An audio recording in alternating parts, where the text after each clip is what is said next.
Magandang araw mga kaka-advance hobbyist. So welcome po sa ating bagong-bago at bagong episode po natin dito sa Advance Hobbyist, ang Loft Visit 1-on-1. Sa mga PHA player po ang ating binisita ngayon para i-cover up ang kanyang loft. So dito po sa ating segment na Loft Visit 101. So tara na, let's go! Magandang umaga po mga kalapatids. Ako po si Romy Liwag. Kilala po ako ng marami bilang si Romy Liwag. Sa PHA po ako naglalilipad. Ito po yung magmula po nung naimbitahan ako nung aking malapit na kaibigan, si Jaime Lim, noong 2011.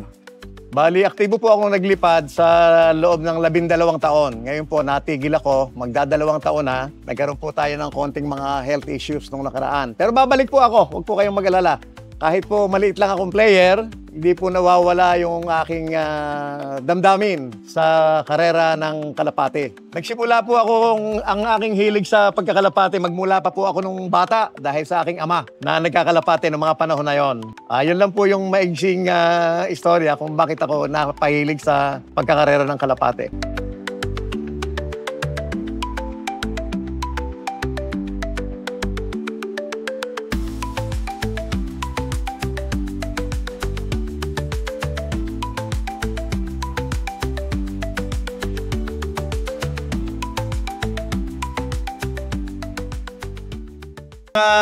Pinagsimulaan kong bloodline actually na nagkaroon ako ng magandang resulta ay galing doon sa idol ng bayan kay paring Jaime Lim. Yun yung yung Van Bunderen. Yun ang unang-una niyang pinasubukan sa akin na doon din ako nakakuha ng magagandang resulta. Hanggang ngayon, halos lahat ng ibon ko merong may dugo nung Van Bunderen ni paring Jaime. Buhay pa rin yung ibon na yon. 2011 2010 siya pinanganak. Hanggang ngayon, buhay pa, nakatago sa akin, memorabilia ng aking kaibigan. Napakagandang bloodline. Tapos, ang sumunod yan, yung De Bruxelles. Galing din sa isang kaibigan ko na taga Belgium.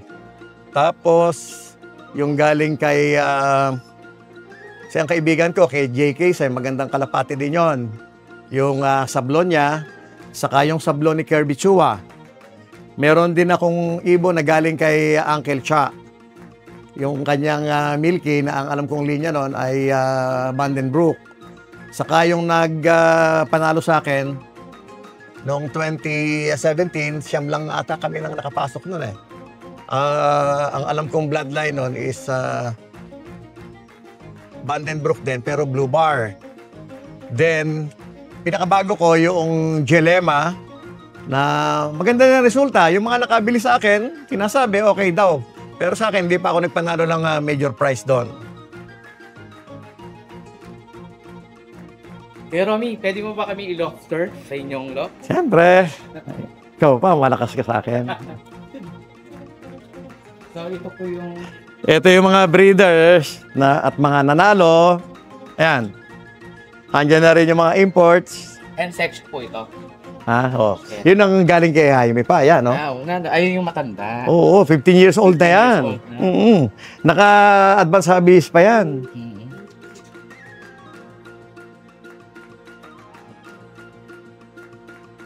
Sa akin, ang pinaka-basic preparation ko sa mga breeders ko, siguro ginagawa din ng lahat yun eh. Bawat breeder ko, pinagpipisa ko lang sila, yung mga panlabang ko ng hanggang 2 clutches a year. So, bago ko sila isalang, pinurga ko na yan. Gumagawa din ako ng tinatawag nilang bacterial flushing. Bali, 3 araw yon, dire-diretso yon. Medyo mataas ang dosis kung magbigay. Tapos, nagbibigay din ako ng titingnan ko kung may cancer sila o whatever. Ginagamot ko na rin yon. So, ang gamutan, preparation sa conditioning, inaabot ako ng 3 linggo. The moment na nagpupulbos na yan, pati yung paa, maganda na rin yung pitso, maganda na rin yung plumage nila, pinagpaparis ko na. So sa awa naman ng Diyos, in a matter of 10 days or 14 days, inilalabas nila yung kauna-unahan lang itlog. At hindi ako nagtatapo ng itlog. Pinadidiretso ko yun sa kanilang paglilimlim.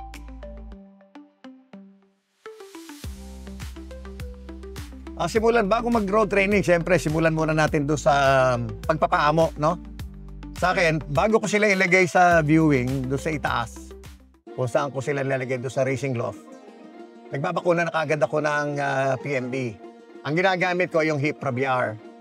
Medyo na ano na ako doon sa mga bakuna na tinitingi, na disgrasya ako doon eh. Kaya sa akin, ini-encourage ko sa kayo, bumili kayo nung pambakuna doon sa talagang outlet. Yung tama ang handling. Yun ang pinakamaganda. So, binuviewing ko sila ng mga 3 weeks minimum bago sila marunong lumipad, ha? Yung halos iiyak-iyak pa, naka-viewing na sa akin eh. Kanya normally, hindi ako nawawala ng inakay. Ngayon, pag mga nagsisimula na silang maglugon, pangatlo, 4 na buwan, nagpuputol ako ng tinatawag nating for smolting ako.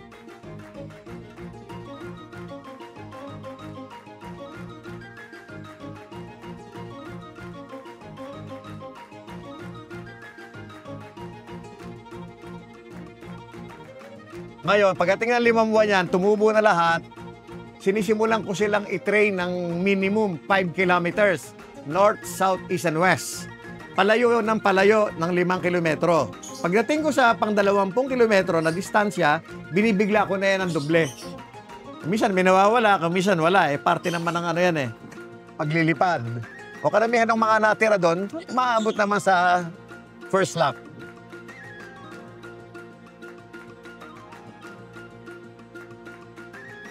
Wala namang nabago. I make it a point lang na talagang nakarecover mabuti yung ibon at hindi na ako nagmi-mid-toss. So, inaasikaso ko na lang yung preparation nung kanilang susunod na malayong lipad, pinapalakas ko sila, pinalulusog ko sila. Puro low fly na lang yon. Hawak-hawak, kung ano kulang. Iniiwasan kong bumigat sila, pero ang pakain ko dire-diretso. Pero pinapasunog ko sa kanila yon sa low fly. Hindi naman natin kailangan ng 3 oras na low fly. Sa akin, 30 minutes, 40 minutes na continuous, okay na yon. Umaga hapon, nagpapalipad ako. Pero yung sa tanghali, hindi na, pahinga na yon. Sa akin, nung bago ko, siyempre, baguhan ka eh.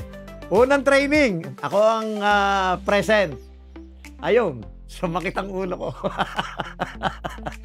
Pag-uwi ng kalapati ko, may problema karamihan.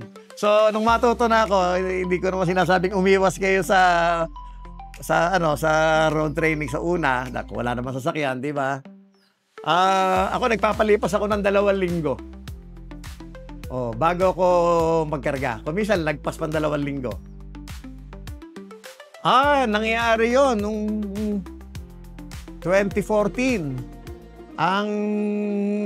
Palagi kasi mga kalapatid, kung maglipad ako, 20 lang na superset. Saka nag-ahalo ako ng konting old bird kasi wala naman po tayong lopman. Solo lang ako rito. Ako naglilinis lahat. Yung 20 young bird na sinali ko noong 2014 sa PHA, saka UCPC, first time ko nakasubok ng ganong resulta. Nag-second overall, tapos 3 pa yung superset winner ko doon sa 20. Tapos UCPC, 1 set lang ako. Ganun din maganda rin ang nangyari doon. Medyo nakachamba. Chamba lang yun. At maganda panahon nun eh. So, yun lang. No? Nung matapos ang karera, yung 20 kong kalapate, kasama yung mga nanalo, 17 natira. So, ibinenta ko lahat yun. Ubos. Nung matapos ang karera, marami nag-message sa bibili. Binenta ko. Nasa akin naman ang breeder. Tsaka hindi ka naman gagamitin na uli. Pag naman talaga nagkahirapan ng uwian, ismas na tinatawag natin, sa akin, pagdating ng kalapate, may nakahanda na kagad ako na special na tubig nila. Ito, siguro, masasabi nating commercial endorsement. Ang tubig na ginagamit ko, nilalagyan ko na kagad ng Belgasol. Yun kagad ang nilang nainom. Tapos, the moment na nakainom sila, hinuhuli ko na, binibigyan ko pa ng ideal pills. Umaga at gabi. Hanggang another pangatlong araw, nagbibigay ako ng ideal pills. So, kinabukasan, yung kalapate, yung itsura, pwede mo na naman uling ikarga.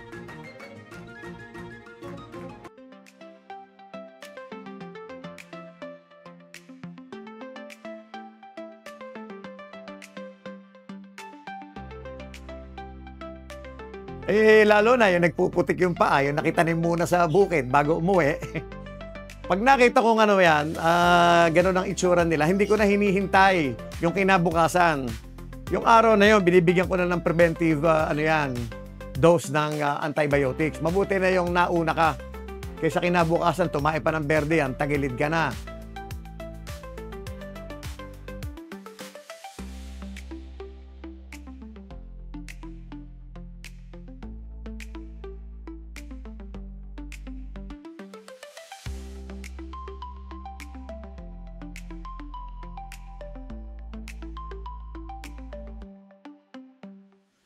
Sa akin kasi, yung pagpili ko, unang-una, nung una ako nagsimulang magkarera ng kalapate, ang pinaniniwalaan ko na noon, yung taong pinanggalingan ng kalapate ko, yung pedigree dala-dala, si parang Jimmy Lim. Alam ko, yung pinadala sa akin, matitino. Kanya nga, unang lipad ko, nakatikim kagad ako ng trophy sa PHA. Pare Jimmy, salamat ha. Ngayon, nung tumagal-tagal na, lahat naman ng kalapate natin, may pedigree yan eh. Kahit nang galing pa sa pet shop yan, maaaring hindi nilang naisulat ng nag-breed, pero wala naman tayong native na racing pigeon. Lahat na yan, imported yan dumating dito. So sa akin, yung mga nagtutuloy pa rin na pagsusulat ng pedigree, maganda yan dahil dyan mo maibabase yung breeding program mo. Pero kung ilang panahon ka nang naglilipad, yun ang sariling experience mo dun sa mga breeders mo. Kung nagpanalo ba yan para ipagparisin mo pa uli. So yung pedigree, medyo nalilipat na yun eh. Bumabase ka na ngayon sa naging performance ng particular na bloodline. Ikaw na kasi ngayon ang personal na magmamatch dyan eh. Ano tingin mo? Ang breeding kasi, medyo experiment, rin yan eh. Katakot-takot din na eksperimento. Hindi mo alang nakaka-perfect dyan. Kung minsan, okay ngayon, susunod, hindi. So sa akin, ang pinaka-importante, yung pinanggalingan nung gagamitin yung breeding materials, yung taong pinaniniwalaan nyo na tama yung sinasabi sa inyo at record. Ang pedigree kasi madaling isulat yan eh. Pero ang mahirap dyan, di naman sa tinuturuan kayong maging dudoso, totoo ba yung nakasulat? Hindi po ba? So sa akin, sabi nga ng iba, tumingin ka sa mata nung nagbebenta sa'yo. Ito sa mga kagaya ko na naging baguhan din, naging newbie, siguraduhin niyo muna meron kayong panahon at talaga ba kayo'y nasa puso nyo yung hobby ng pagkakalapate. Huwag sanang matulad sa iba, may mga ganun kasi na nagkalapate ngayon bukas ayaw na, nanagaya lang dahil sa barkada. Dapat talaga passion nyo yung larangang pinasok natin na mga karera ng kalapate. Laro ito ng mga maginoo, tandaan po natin yan.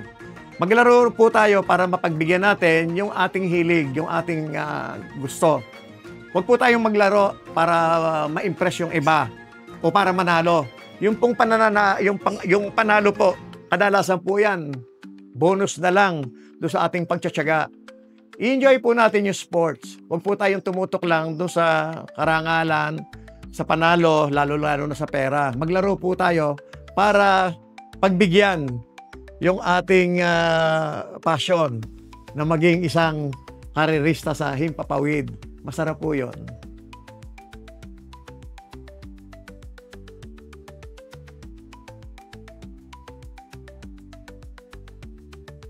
Pwede mo mag-endorse? Yes. Ay! Ako na akong pinapasalamatan. Si Jaime Lim, siyempre.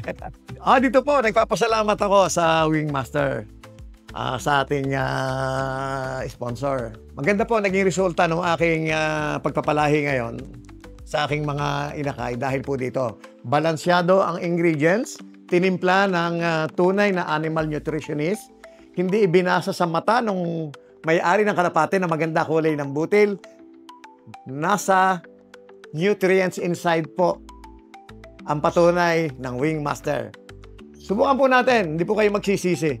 Balansyado po, tama ang laki at malusog ang ating mga inakay. Magandang umaga po.